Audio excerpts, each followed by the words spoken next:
শুরুতে বলি ঠান্ডা মাথায় শুনবেন। আমার এই বক্তব্য যদি কেউ চালান, অনুরোধ করব কেটে চালাবেন না। বক্তব্য কেটে চালালে আমাকে সমাজের কাছে ভিলেন বানানো হবে।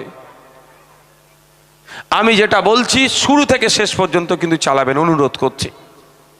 এই যে আতঙ্কের পরিবেশ তৈরি হয়েছে, এই যে অহেতুক হয়রানি করা হচ্ছে, এই হয়রানির পেছনে তৃণমূল কংগ্রেস বিজেপি সমানভাবে দায়ী।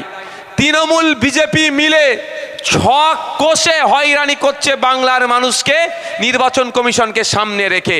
কারণ 2021-এর নির্বাচন পার করেছিল সিএ এনআরসির ভয় দেখিয়ে।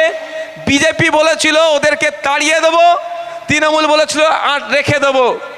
এই ভয়ে একটা দল তৃণমূলকে ভোট দিয়েছিল, আর তাড়িয়ে দিয়ে নাকি বাড়ি ঘরদরগুলো আমরা তাদেরকে দিয়ে দেবে, সেই জন্য কিছু মানুষ বিজেপিকে ভোট দিয়েছিল। সে দিন পার হয়ে গেছে। আজকের ডেটে বিজেপি দাঁড়িয়ে ভোট চাওয়ার মুখ নাই। কারণ বিজেপিকে প্রশ্ন তো করবেন। আমি প্রশ্ন করেছি যে আমার ভাঙড় বিধানসভায় কটা আদিবাসী কটা দলিতকে বাড়ি ব্যবস্থা করা হয়েছে, সেই তথ্য দাও, সেটা দিতে পারেনি।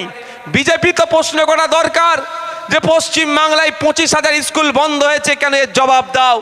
তিলোত্তমা কেন বিচার পেল না? বিরসা মুন্ডার উত্তরসারীদের ওপরে এইরকম অত্যাচার হচ্ছে কেন?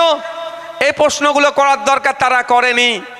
আর মুসলমান সমাজ এই প্রশ্ন করবে যে আপনি 10,000 মাদ্রাসা দেওয়ার গল্প শুনিয়েছিলেন, মুসলমানরা কিন্তু 10,000 মাদ্রাসা চাইনি নিজে থেকে।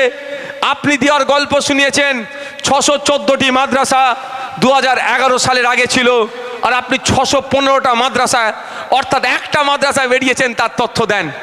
দিতে পারবে না। তাহলে কি হবে? আবার সেই খেলা খেলো, ভোট ধরা কল।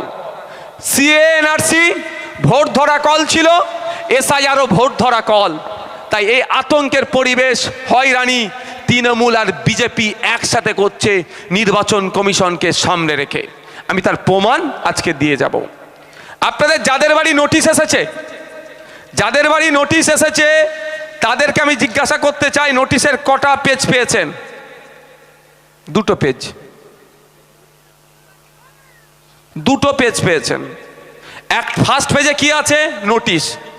সেকেন্ড পেজে গণনা ফর্মের তথ্য প্রমাণ বা কি কি কাগজের মধ্যে 13টা কাগজ কি কি নিয়ে যেতে হবে তার ডিটেলস। সেই কাগজের একটা নিচের পার্ট কেটে নিয়ে নিচ্ছে রিসিভ, তাই তো?